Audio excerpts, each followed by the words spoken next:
Um pouco sobre as implicações do que aquilo que está sendo dito. E é muito fácil nós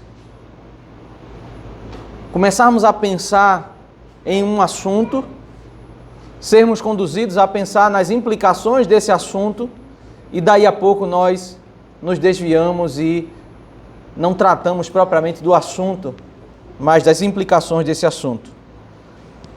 Creio que uma das dificuldades que esse bloco apresenta se dá exatamente por isso, porque as pessoas muitas vezes elas vão com suas reflexões para longe do texto, pensando nas implicações e não propriamente naquilo que propriamente o texto está dizendo. E diante disso a gente precisa, como adorador, ter uma atitude de adoração quando a gente vai examinar a palavra de Deus. O ateu, ele diante da palavra que lhe é pregada, ele precisa primeiro, segundo ele próprio diz, ele precisa entender para ele acreditar naquilo que lhe está sendo dito. E por isso muitos argumentos são levantados, muitas contra-argumentos, muitas refutações, porque ele quer debater até que ele seja convencido, ele entenda e concorde com aquilo que está sendo dito, aí ele passa a assumir como verdade. Esse é um movimento próprio do ateu. E qual é a diferença da atitude cristã? O cristão, ele já tem como pressuposto que a Bíblia é a palavra de Deus.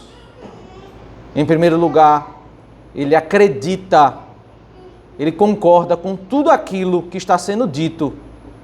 E o seu segundo movimento, ele tenta e se esforça por entender as verdades de Deus, que são muitas vezes complexas para serem entendidas e para serem assimiladas. Mas como adorador, eu não posso condicionar o meu concordar com Deus quando eu entender. Eu preciso receber a sua palavra como verdade divina e, se possível for, eu compreender o porquê, o para quê, todos os significados. E certamente nessa nossa caminhada como cristão, nós vamos lidar com o estudo da palavra, com descobertas, com conhecimento que vai sendo assimilado, nós vamos aprendendo, mas um conceito que deve estar muito claro em nossa mente é que jamais nessa vida nós iremos compreender completamente Deus, e nem mesmo na eternidade. Uma das coisas que o apóstolo Paulo vai dizer no final do capítulo 11 é que Deus é insondável. Isso significa que Deus não pode ser ele não pode ser compreendido completamente. Por toda a eternidade nós vamos sempre aprender algo mais sobre Deus. Mas haverá, de fato, uma grande distinção quando nós chegarmos na glória. O apóstolo Paulo fala que hoje o nosso conhecimento é como em espelho. Naqueles dias eles usavam espelho de bronze, era aquela imagem bem embaçada. Não espelho hoje nítido que nós temos, mas um espelho de bronze. Então, quando ele usa a ilustração, nós vemos como em espelho, ele rapidamente ele usa um termo para expressar o que ele quer dizer. Nós vemos obscuramente. Esse é o conhecimento do crente hoje. Quando nós chegarmos lá, nós veremos a ele face a face, nós teremos de fato um conhecimento profundo. Não será um conhecimento total, mas será um conhecimento profundo. Então, nessa nossa caminhada de conhecer Deus, ouvir Deus e compreender mais de Deus, eu preciso entender que ainda que eu compreenda do Senhor mais, eu vou ter limitações que são próprias dessa nossa vida. Nós não somos tomados de ignorância, porque o Senhor nos deu a sua palavra, mas eu não posso condicionar o meu acreditar no Senhor por eu entender todos os propósitos de Deus, porque muitas coisas não serão compreendidas por nós. Mas eu preciso ter uma atitude de adorador diante daquilo que eu não compreendo. Então, em primeiro lugar, em Romanos 9, verso 1 e 2, Paulo ele fala algo sobre tristeza. E esse é o grande desafio, nós entendemos como é que Romanos 9 está desenvolvendo o assunto que foi tratando, ele está avançando no tema que foi tratado do Romanos 6 ao 8, que é o tema da santificação, mas como ele está indo para um novo tema e qual a conexão que tem com o bloco anterior. Romanos 9, verso 1 e 2 diz: digo a verdade em Cristo, não minto, e a minha consciência confirma isso por meio do Espírito Santo. Sinto grande tristeza e tenho incessante dor no coração. Sinto grande tristeza, incessante dor no meu coração. Ainda que o capítulo se fala muito sobre eleição, quando se fala sobre Romanos 9, mas perceba que o ponto de transição do capítulo 8 para o 9 é porque no capítulo 8 ele começou a falar sobre sofrimento. O sofrimento que o crente tem nessa vida, porque nós vivemos em um mundo tomado de pecado, e nós gememos, e nós... ele disse isso no versículo 23 do capítulo 8, nós gememos em nosso íntimo, a própria natureza geme, nós estamos aguardando a adoção de filhos. Então nós temos um mundo em que é um mundo caído, um mundo manchado pelo pecado, e nós, como irmãos de Cristo, assim como ele sofreu, nós sofremos, assim como ele entrou na glória, nós entraremos na glória, o que ele disse em Romanos 8, 17. Mas ele passa a desenvolver o tema do sofrimento, e ele diz que no meio do sofrimento nós temos a intercessão do Espírito, que nos ajuda com gemidos inexprimíveis. E é nesse sentido que nós precisamos entender, como nós vimos, que apesar de todo sofrimento, porque nós sabemos que somos eleitos e somos amados de Deus, todas as coisas cooperam para o bem daqueles que amam a Deus.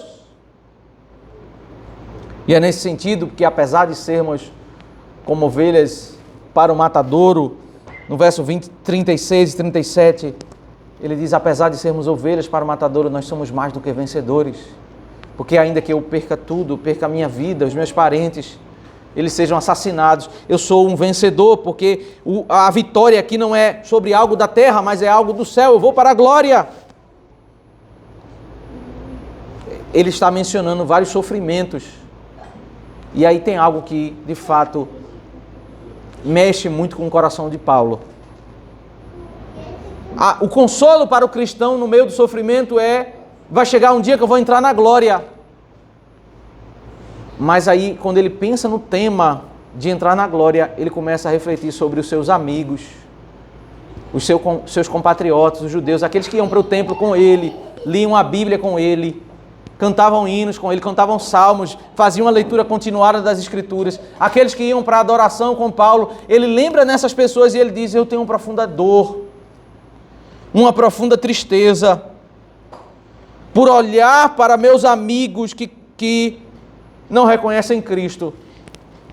Ele acabou de dizer que o homem neste mundo passa por sofrimentos, mas o consolo para o homem é entrar na glória. E para esses que não são salvos, não há consolo. Na realidade, quando Cristo voltar, nós estamos sofrendo e nós entraremos na glória. E os ímpios, desse sofrimento, eles irão para um sofrimento mais terrível. Nós teremos consolo e eles terão piora no sofrimento, choro e ranger de dentes. Paulo olha para isso e ele sente profunda dor.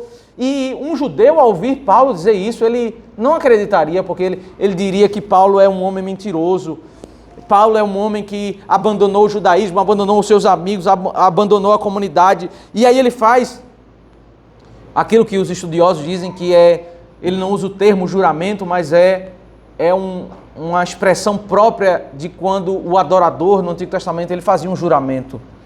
Quando ele menciona o nome de Deus para fazer uma afirmação que possivelmente as pessoas não acreditariam. Ele traz o nome de Deus para dizer: eu não estou zombando, eu não estou falando uma inverdade, a minha consciência confirma por meio do Espírito Santo. Eu digo a verdade e não minto, que eu sofro porque os judeus estão indo para o inferno. O sofrimento de Paulo, ele mais à frente ele vai esclarecer que isso não é possível, mas ele diz em termos próprios da sua dor: se possível fosse, eu queria entregar a minha vida para que os meus amigos fossem salvos. Eu queria ser amaldiçoado, porque eu mesmo desejaria ser amaldiçoado, separado de Cristo, por amor dos meus irmãos, meus compatriotas segundo a carne. A dor dele é tão grande quando ele pensa sobre o alívio de entrar no céu, sobre a condenação eterna. Aqueles que não terão alívio, que ele diz, olha, a minha dor é olhar para os meus amigos, para os meus parentes, os meus compatriotas que não conhecem Cristo e saber que eles serão condenados. Então, ainda que nós vamos entrar em um bloco que fala sobre eleição, é essa temática que leva Paulo a refletir sobre todo esse bloco. Esse problema de judeus que não estão sendo salvos. Por quê? Porque a principal acusação que os cristãos recebiam no primeiro século, eles diziam o seguinte, a linha de raciocínio judaica era mais ou menos a seguinte: se Jesus fosse o verdadeiro Cristo, a maioria dos judeus seria convertida. Então, a prova evidente de que Jesus não é o Cristo, para eles, era que a maioria dos judeus não está sendo convertida. E aí Paulo vai tentar, ele vai refutar exatamente esse argumento deles. Mas antes de dizer, em todos os pontos onde eles estão errados, Paulo vai falar alguns elementos para que eles entendam que Paulo não está desprezando a comunidade judaica. Paulo ele sofre porque os seus amigos, os seus parentes não estão se convertendo. E ele, antes de falar os pontos negativos dos judeus, ele começa a enumerar toda a riqueza da nação judaica. A nação judaica e o Israel do Antigo Testamento recebeu de Deus grandes benefícios. E ele passa a enumerar isso, versículo 4, versículo 5. Eles são israelitas, a eles pertence a adoção, assim como a glória, as alianças, a promulgação da lei, o culto, as promessas. Eles são israelitas.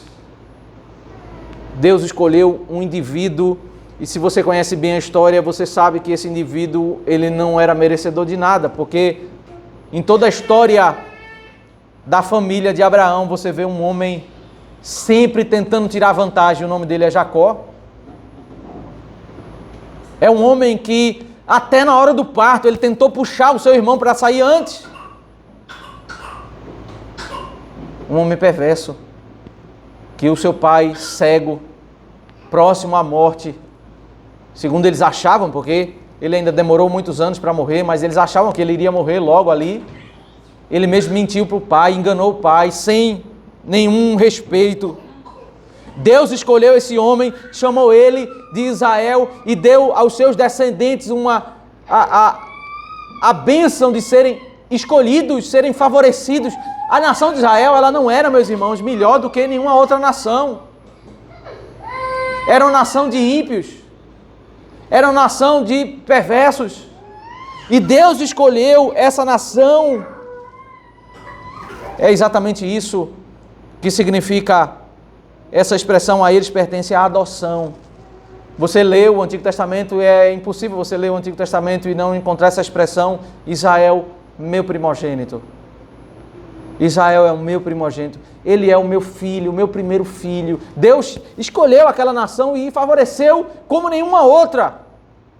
Deu a ela o grande benefício. Antes de Paulo dizer, olha, eu vou dizer que vocês estão perdidos, mas antes eu vou dizer todos os benefícios que vocês têm e eu reconheço isso. Vocês foram adotados por Deus como nação. Foram favorecidos, receberam grandes privilégios. Jacó, chamado Israel, teve 12 príncipes. Eles receberam adoção, eles receberam... Aqui quando ele fala sobre a glória, assim como a glória pertence a eles, a glória é o conhecimento da glória de Deus. O ser humano, meus irmãos, ele não consegue, pelas suas próprias imaginações, conhecer Deus, conhecer a sua glória, o seu caráter, a sua pessoa. Longe da palavra de Deus, nós terminaríamos como o islamismo, como o budismo, como o hinduísmo. Nós faríamos vários movimentos, várias práticas religiosas, tentando buscar o divino. Porque o ser humano foi feito à imagem de Deus e por isso ele em todas as culturas do ser humano ele busca o religioso. Mas sem a revelação de Deus nós cometeríamos loucuras como algumas tribos indígenas cometem ao terem filhos gêmeos e o segundo é enterrado vivo na hora do parto, por eles entenderem que o segundo vai roubar a alma do primeiro. Eles entendem que aquilo ali é um ato correto, um ato que vai agradar o ser divino. Na ignorância eles cometem toda a atrocidade. Mas Israel foi beneficiado porque Deus apareceu a ele, chamou Abraão, chamou Moisés e foi revelando da sua glória, revelando do seu caráter, dando instruções aos profetas, nos salmos, em todos os escritos, falando mais sobre a sua pessoa, em todo o Novo Testamento e especialmente no Antigo Testamento. Israel recebeu todo esse conhecimento. Eles foram favorecidos sobre o conhecimento da glória de Deus. Não somente isso, mas eles também receberam as alianças. Deus ensinou para eles sobre pactos. Em Gênesis capítulo 17, nós temos a aliança da circuncisão. Em Êxodo capítulo 24, Deus estabelece um ritual em que eles deveriam participar para representar o pacto deles com o Senhor. Moisés mata os animais, coloca numa bacia de sangue, asperge o sangue antes de ele subir o monte, e ali eles fazem pacto com Deus. Deus fez a aliança com eles, fez ali em vários textos, em Gênesis 18, as alianças, termos que são dados pelo Senhor, que contêm promessas, contêm ensinamentos que nos trazem esperança, nos trazem consolo. Deus deu isso que não deu a nenhuma outra nação, nação de ímpios, nações ímpias. Viveram na ignorância sobre as alianças, como fazer pacto com Deus, como agradar a esse Deus, como se aproximar do Senhor. Deus deu isso a Israel. Deus deu a Israel a sua lei. Diz aí a promulgação da lei. Todas as nações tinham regras para estabelecer aquilo que é justo e injusto, mas somente a lei de Deus é que nós podemos saber o que é que Deus considera justo e injusto. Conhecer a lei de Deus é, de fato, um grande benefício que Israel recebeu, porque ele poderia andar. A lei moral, saber como é o modelo de família, como é o modelo de tratar o próximo, como é o modelo de se tratar a propriedade, como é que se pode adorar a Deus, se deve adorar a Deus, como é que se deve tratar o culto, com a proporção de um dia em 7 e adorar o Senhor. Tudo isso está na lei. Deus deu ao povo leis cerimoniais que representavam a vinda do Redentor. Deus deu ao povo a lei civil de como eles viverem corretamente em sociedade, tendo respeito pelas pessoas. No meio dessa lista, Deus deu a adoção, Deus deu a glória, Deus deu as alianças, Deus deu a lei e diz, Deus deu o culto. E por isso, meus irmãos, que o culto do Antigo Testamento, ele foi dado por Deus aos israelitas, e é esse culto que nós recebemos. Por isso que nós não podemos cultuar a Deus conforme a nossa própria imaginação, conforme a nossa cultura. Nós pegamos as músicas, as práticas, ou atos próprios da nossa cultura, da nossa realidade, e nós vamos fazer agora para adorar o Senhor. Não pode ser dessa forma, porque nós também não podemos pegar a lei da nossa nação para tratar como lei do Senhor. A lei é a lei que foi dada a Israel, o culto é o que foi dado a Israel. É por isso que nós cantamos salmos, é por isso que nós fazemos leitura continuada das Escrituras, é por isso que nós oramos, é por isso que nós fazemos esse movimento de adoração e diálogo, porque esse é o culto de Êxodo 19, o primeiro momento nas Escrituras onde o povo se junta ao terceiro dia do marco da libertação. Eles chegaram, todas as pragas do Egito. Antes das pragas, Moisés ia a Faraó, porque Deus havia mandado, liberta o meu povo para que me adore no deserto. O objetivo da libertação é a adoração. Aí depois de 10 pragas, o Senhor tira o povo, Faraó permite, depois Faraó volta atrás, persegue eles cruzam o mar mata o exército de Faraó. Eles cruzam, passam por algumas dificuldades em Êxodo capítulo 15, em diante, mas é somente em Êxodo 19 que eles chegam ao pé do Monte Sinai. No pé do Monte Sinai, o Senhor diz: não é agora que vocês vão me adorar, vocês vão se preparar ao terceiro dia do marco da libertação, a chegada no Sinai, vocês vão me adorar. Naquele dia, depois de preparados, eles se aproximam, Êxodo 19, há trovões e relâmpagos. O Senhor está falando no céu. O Senhor diz: somente Moisés pode subir, se aproximar e subir ao monte, somente o mediador. E Deus fala, e Deus diz: eu quero que o povo repita o que eu estou falando. E ali nós temos o movimento do que é o culto, o diálogo. Deus fala, o povo responde concordando com aquelas verdades. E é interessante que o culto de Êxodo 19 não tem nenhum elemento novo, nenhum ensino novo. Ele repete aquilo que ele havia dito antes do culto.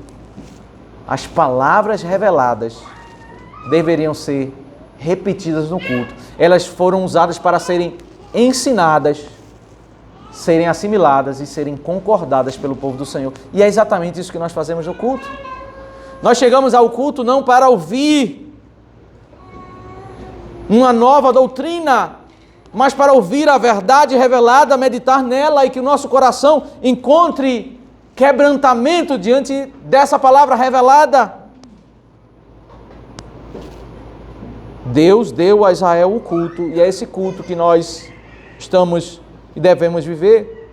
Deus deu a Israel as promessas, a promessa de vida eterna, a promessa de um Redentor, a promessa de encontrarmos paz em nossos corações quando nós andarmos na vontade de Deus. Grande benefício de Israel, deles são os patriarcas e também deles descende o Cristo. Foi essa nação, meus irmãos, que o Senhor deu a eles a história de Abraão, Isaque e Jacó, que eles lembravam, que eles traziam reflexões, apesar dos erros desses homens.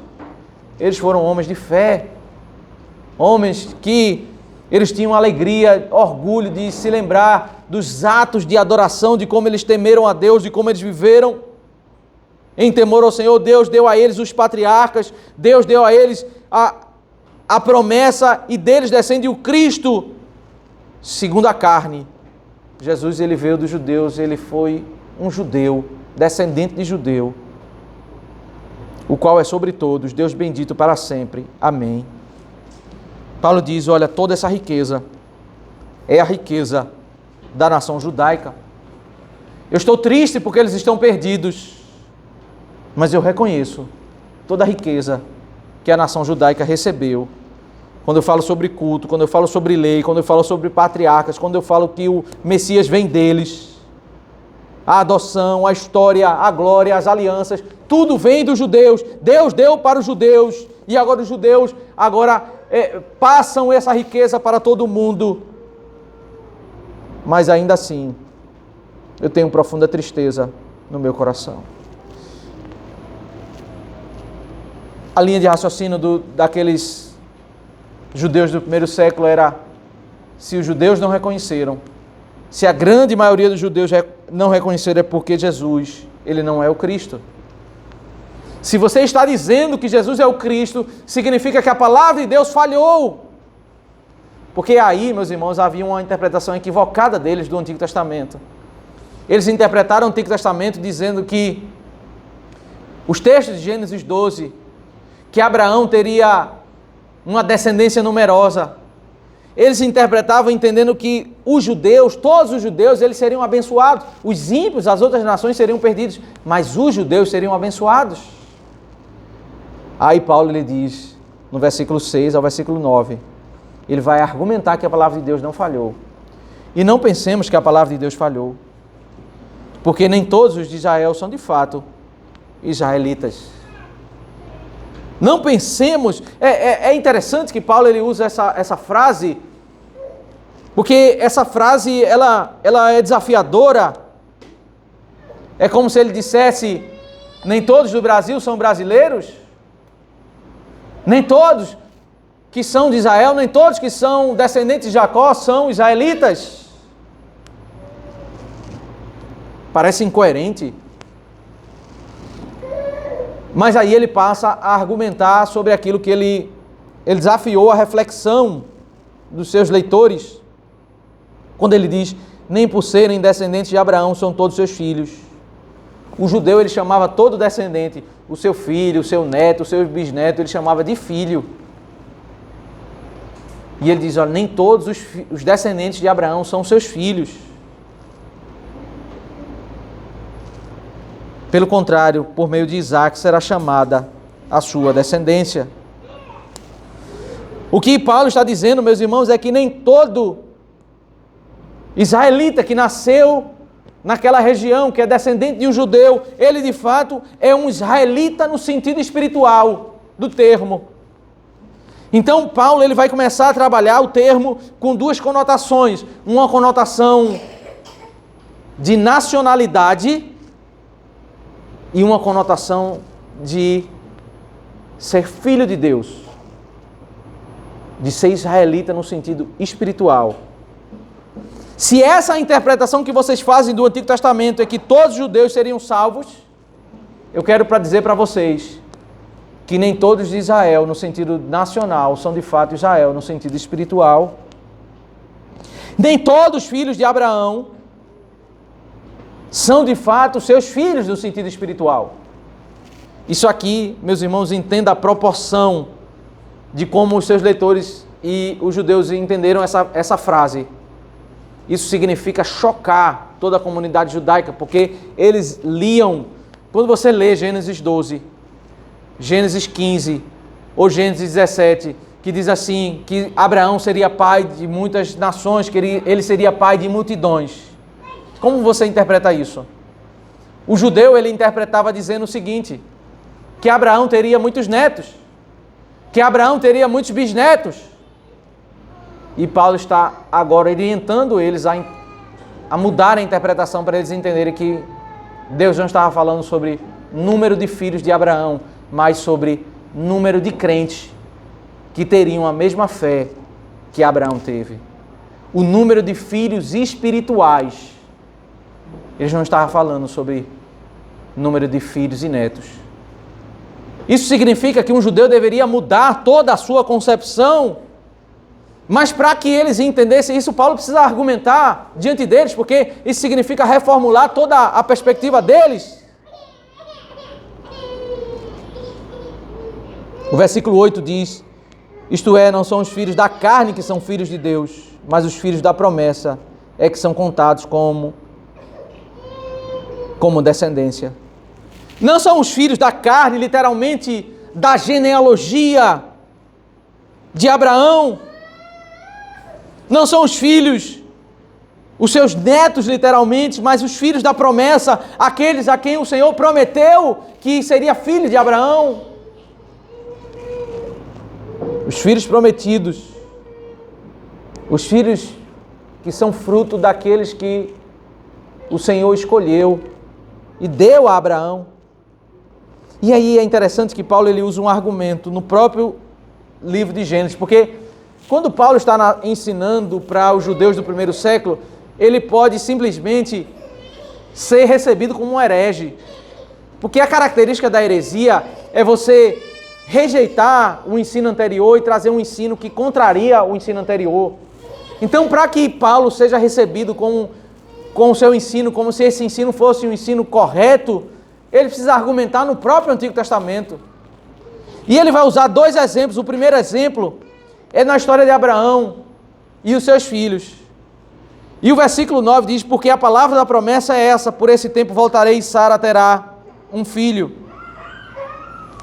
Se você conhece, meus irmãos, a história de Abraão, você sabe que Abraão, ele cometeu o primeiro equívoco. Quando ele imaginou que Deus não, aquela promessa de que Deus daria um filho, ela não se cumpriria. Ele ficou lutando com a sua incredulidade. O segundo erro dele foi imaginar que ele deitaria com outra mulher e Deus daria a sua promessa por meio dessa relação. E ele teve um filho chamado Ismael. Mas Deus disse: não foi isso que eu prometi. Eu prometi que você ia ter um filho, e desse filho haveria uma descendência numerosa. Esse filho é Isaque. Nesse reencontro do Senhor, que o Senhor encontra com Abraão para corrigir a sua perspectiva, ele diz: por esse tempo voltarei e Sara terá um filho. Ou seja, Abraão, tira fora suas perspectivas. Você precisa acreditar que a minha promessa é sobre esse filho. O que Paulo está argumentando aqui, meus irmãos, é que a bênção não foi sobre todos os filhos de Abraão. A bênção foi sobre aquele filho. Existia 2 filhos. Um foi abençoado e o outro não foi abençoado. Em Isaque será chamada a sua descendência. Por esse tempo voltarei e Sara terá um filho. É esse filho que em Gênesis 17, Gênesis 18, o Senhor fala que é nele que ele será abençoado. Ismael, ele deveria ser apartado, ele foi apartado, ele não vai ser parte do povo de Deus, ele não vai ser um adorador, Deus não foi até ele, Deus não abençoou ele. O argumento de Paulo é: se vocês estão dizendo que todos os judeus não estão sendo salvos, eu quero dizer para você que desde o Antigo Testamento é assim que acontece. Nem todos os filhos de Abraão foram salvos. Ele está conduzindo os seus leitores a voltarem para o livro de Gênesis e verem que no livro de Gênesis nós temos o tema da eleição, o tema da soberania de Deus, que Deus escolheu Isaque e não escolheu Ismael. Mas alguém pode dizer agora: tudo bem, Paulo, isso é verdade que você falou, mas você pegou um casamento em que havia um casamento lícito,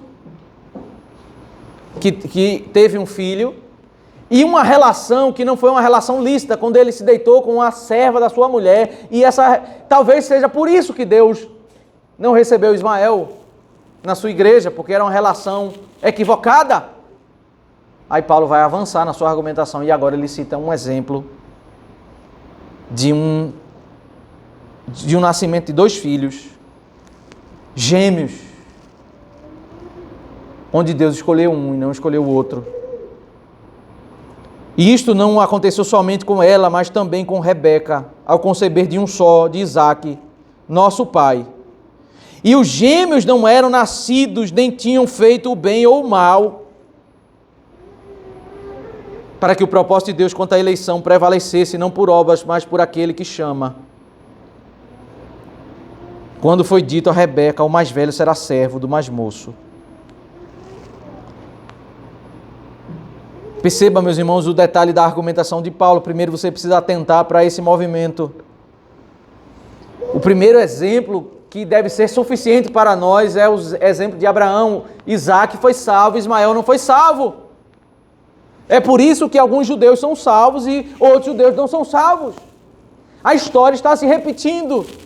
Mas para que as coisas fiquem mais claras, agora nós vemos o exemplo de uma mulher que tem 2 filhos gêmeos. Rebeca não tem uma concubina, não tem uma mulher, uma outra mulher. Elas conceberam de um só, o pai Isaque. E o verso 11, ele narra um episódio que perturba o coração da mãe. Rebeca, ela teve dificuldade para engravidar também, assim como Sara. E depois de muito tempo, pela graça de Deus, ela engravidou. E quando ela teve a gestação, que era uma gestação esperada, demorada, o texto da Bíblia diz que, num dado momento, ela sentiu que as crianças estavam lutando dentro do ventre. E nessa angústia ela diz: mas Senhor, eu esperei tanto. E agora as crianças estão lutando. Por que essas crianças estão lutando? E ela ora ao Senhor e o Senhor responde a sua oração dizendo: elas estão lutando porque 2 nações existem no teu ventre. O mais velho será servo do mais moço. Essa foi a resposta de Deus para ela. Estão lutando porque existem 2 nações. Existem 2 tipos de pessoas no seu ventre. E o mais velho será servo do mais moço. Interessante que Paulo, ele interpreta isso e ele diz o seguinte, olha, eles não tinham feito bem ou mal, porque geralmente quando se fala sobre eleição, as pessoas dizem assim, não, é porque Deus ele previu que fulano fazia mais bem e o outro fazia mais mal. Mas o argumento de Paulo é muito forte, porque ele diz assim, olha, eram gêmeos, estavam no ventre, eles não tinham feito bem ou mal. Porque o ponto não é o que eles fizeram, não é o critério da escolha de Deus, é o propósito da eleição. Para que o propósito de Deus quanto à eleição prevalecesse. Então, o que prevalece como critério? É a escolha de Deus, não é a obra do homem, a obra da criança. E mais ainda, para enfatizar isso, ele diz, não por obras, mas por aquele que chama. Qual é o critério que Deus usou para escolher Jacó ou Esaú? O critério é Deus, aquele que chama, e não por obras. Se nós fôssemos olhar com a nossa perspectiva falha humana, se você pega o livro de Gênesis, eu não sei vocês, mas se eu tivesse que escolher eu escolheria Esaú. Porque pense num cidadão que faz perversidade, é o Jacó. Ele não respeita o seu pai, ele não tem respeito, ele é enganador, ele não respeita ninguém, ele sempre tenta enganar. Depois da sua conversão, ele passa a ser uma outra pessoa. Mas se nós formos considerar, Esaú é aquele que foi obediente, fazer a caça como seu pai mandou. Mas parece que há uma dificuldade para eles, e esse é um dos pontos que nós precisamos entender do desenrolar da história de Gênesis. Essa frase que foi dita quando Rebeca estava grávida, o mais velho será servo do mais moço, ela deve ter ecoado quando eles eram crianças, quando eles eram adolescentes, quando eles eram jovens. Imagine a cena de um grande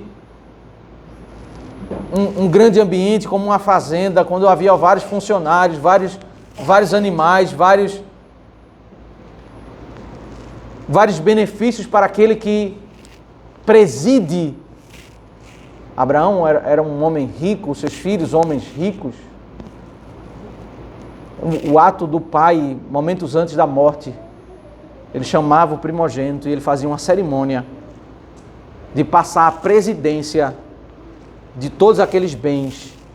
Isso implicava em questões financeiras para o filho primogênito. Então, o que o pai está fazendo naquela cena, Isaac está fazendo quando perceba que Isaac não vai morrer naquele momento, mas ele acha que vai morrer e ele não está vendo, ele acha que é o momento de passar agora a presidência para o seu filho. Ele chama o seu filho primogênito em rebelião, porque Deus havia dito que o filho mais novo deveria ser o líder. Em desobediência, ele manda o filho mais velho, o filho mais moço, orientado pela mãe, uma desordem familiar, todo mundo tentando enganar todo mundo, ele vai lá. Perceba, o grande problema deles é que eles pegaram aquela frase, o mais velho será servo do mais moço, e eles interpretaram apenas em termos materiais. O mais velho será servo do mais moço. Só que Deus não está falando sobre isso. E aí é somente em Malaquias capítulo 1, versículo 2 e 3, que o Senhor ele vai explicar o significado da frase de Gênesis capítulo 25, quando o profeta Malaquias ele explica. E Paulo agora cita em Romanos 9, verso 13, como está escrito, amei Jacó, porém desprezei Esaú. O Senhor ele fala ao profeta Malaquias, agora ele usa outros termos mais explicativos para o significado daquilo que foi dito em Gênesis 25, quando Deus disse, o mais velho será servo do mais moço. O significado é, um é eleito, o outro não é eleito. Um foi amado e o outro é desprezado. Deus disse isso quando eles estavam no ventre. A resposta de Paulo para aquela afirmação, por que muitos judeus não estão se convertendo? A resposta de Paulo está em Gênesis. Alguns são amados, outros não são amados. Isso está no meio da nação judaica. Meus irmãos, esse texto, ele é sem dúvida um texto desafiador para nós, nossa reflexão. Nos leva a várias perguntas, várias inquietações, que serão tratadas a partir do versículo 14. A primeira delas, imediatamente no versículo 14, é: que diremos então, que Deus é injusto? E ele vai passar a tentar responder essa questão que é levantada em nossos corações quando nós meditamos sobre o tema da eleição, da soberania de Deus. Mas eu quero trazer essa reflexão que, se você se apartar desses 13 versículos e do desafio que ocorre nesses 13 versículos, que é um grande desafio, para você se apartar sobre as implicações desse texto, você vai se perder na sua reflexão. O que você precisa responder ao seu próprio coração ao meditar sobre esses 13 versículos é a seguinte questão: o texto ensina que Deus escolheu um e não escolheu o outro, sim ou não? A partir disso, existem muitos desafios. Será que isso é justo?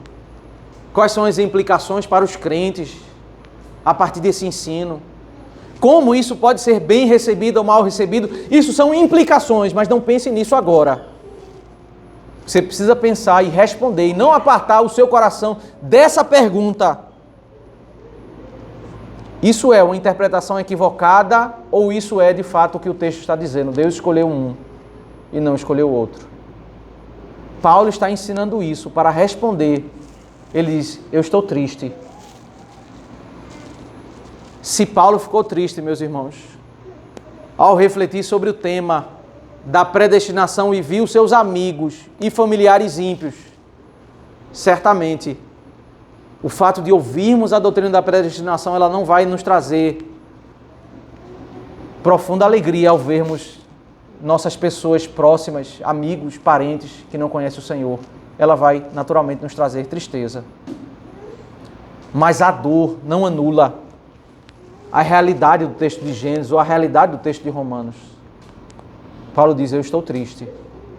Eu sei da riqueza de uma pessoa que é criada dentro da igreja, ouvindo, conhecendo o culto, ouvindo a palavra. Mas a verdade é que desde Gênesis Deus escolhe uns e não escolheu outros. Tenho uma profunda tristeza no meu coração. Nós precisamos, meus irmãos, ao nos aproximarmos de Deus, termos esse movimento. Eu escuto, ó Deus, a Tua palavra e a recebo como palavra divina. E se possível for, eu vou tentar entender os Teus mistérios, a Tua grandeza. Se possível for. Essa é uma atitude de adorador. Existem dois movimentos quando nós vamos buscar conhecimento de Deus que precisamos fazer uma clara distinção: o movimento saudável e o movimento que não é saudável. Existe um movimento investigativo que é o movimento do ateu. Eu preciso entender para depois eu aceitar. Esse movimento não é um movimento saudável quando você vai estudar as Escrituras. Deus está falando, e não somente em Romanos 9, mas em muitos textos da Bíblia, nós podemos ler textos e não entendermos e entrarmos em crise. Jó entrou em crise. Abacuque entrou em crise. Porque eles não entenderam no momento. Saul não entendeu quando Deus mandou por meio do profeta Samuel, diz a Saul para entrar naquela nação e matar todas as crianças, todos os animais. E Deus ainda diz assim: até crianças de peito. Por que, nós poderíamos dizer, mas por que Deus mandou isso? Eu não compreendo porque Deus fez isso. Mas essa era a ordem. E aí Saul matou uma parte, não matou as outras, e Deus disse: porque você não fez isso, seu reino vai ser tirado. Porque o pecado de rebeldia é igual exatamente ao pecado de feitiçaria. Você não quer ouvir Deus, você quer inventar a sua própria religião, a sua própria maneira de adorar a Deus. Nós temos desafios e nós vamos ter desafios, nós vamos encontrar respostas ou aprender sobre Deus, mas muitas das respostas nós teremos na glória. Mas a questão é como será o nosso comportamento enquanto nós não temos todas as explicações? Quando nós lidamos com uma criança, nós muitas vezes temos que dizer: você não deve fazer isso. E a criança diz: mas papai, isso é injusto. Ela não tem condições de entender, até que ela chega a uma idade e ela entende, de fato, aquilo foi a melhor orientação. Mas enquanto ela não entendeu, ela não tem condições de entender, ela pode ter dois tipos de comportamentos. Ela pode se rebelar, porque ela não compreende, por isso, na sua percepção, seu pai é injusto, ou ela pode se submeter e dizer: eu vou confiar no meu pai. Apesar de eu não entender, porque ele não quer me deixar eu brincar na rua às 10 horas da noite. Isso traz tanta alegria ao meu coração. Eu acho que ele quer tirar a minha felicidade. Ele pode se rebelar ou ele pode dizer: não, meu pai, ele me quer o bem, eu não estou entendendo agora, mas eu vou confiar no meu pai. Essa, de fato, é a atitude do adorador. As Escrituras, meus irmãos, elas anunciam a glória de Deus. E quando nós temos no coração esse movimento da adoração, ainda que não tenhamos todas as respostas, nós vamos terminar esse bloco com a atitude do apóstolo Paulo que ele tem em Romanos 11, verso 33 ao 36, que é um hino de adoração. Ele não compreende todas as coisas e ele diz que Deus é insondável, mas ele diz: ó profundidade da riqueza, tanto da sabedoria como do conhecimento de Deus. Quão insondáveis são os seus ensinos, quão inescrutáveis são os seus caminhos. Mas ele adora, porque dele, por meio dele e para ele. Veja, eu posso ter dois tipos de atitudes: eu não compreendo e por isso eu me rebelo.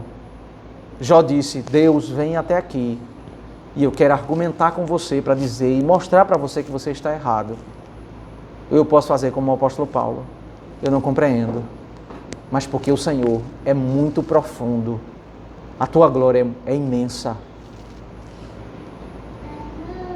É exatamente aqui onde está, meus irmãos, a nossa dificuldade de compreender as coisas. Está na nossa fraqueza. Nós temos, meus irmãos, como seres humanos, muitas doutrinas, muitas igrejas têm dificuldade com o ensino da soberania de Deus, que trata sobre a eleição, porque o homem, isso está no coração do homem, o homem quer o mérito. Nós queremos falar para as pessoas do que nós fazemos, nós queremos contar, nós queremos enumerar, nós queremos dizer o quanto nós merecemos. E nisso o ser humano ele tem um pouco do catolicismo, né? do mérito, do merecimento. Nós queremos, né, entender as coisas para podermos aprovar. Como nós podemos professar a fé em uma coisa se eu não compreendo completamente ela? Veja que ousadia seria mais ou menos eu me sentar na cadeira do trono e dizer: Senhor, enquanto o Senhor não me convencer desse ensino, eu não aceitarei, porque eu estou no trono. Seria mais ou menos esse o movimento. E esse movimento não é um movimento, não é uma atitude do adorador. O adorador, ele diz: ó Senhor, me ensina. Nós lemos no Salmo 119, o Salmo 119, ele diz: Senhor, me ajuda a entender a tua santa lei. Tudo aquilo, meus irmãos, que parece ser incoerente, ser imperfeito, quando nós ouvimos Deus falar, quando você ouvir Deus falar e você ver um problema, esteja convencido, o problema está em nós, não está em Deus. O problema não está naquilo que Deus fala, o problema está naquilo que nós não conseguimos compreender a beleza, a justiça, a perfeição daquilo que Ele fala. Se nós queremos compreender sobre a beleza de Deus, nós não devemos colocar entraves, empecilhos. E a nossa lógica pode ser um empecilho. Quando nós queremos que Deus se encaixe na nossa lógica, e na realidade somos nós que temos que aprender daquele que é o Criador, daquele que é perfeito, daquele que é belo, daquele que é justo. A primeira questão que será respondida na próxima exposição é: será que Deus é injusto? No primeiro século, seria a primeira palavra que as pessoas falariam quando Paulo pregasse sobre a predestinação. Significa que Deus é injusto. Paulo respondeu, e é a primeira fala que as pessoas vão fazer hoje, porque o ser humano é o mesmo. O ser humano, lá em Israel, lá em Roma, eles falariam, predestinação significa injustiça. Paulo, a partir disso, ele vai começar a explicar por que Deus não é injusto. E o que é que ele vai citar? Ele vai explicar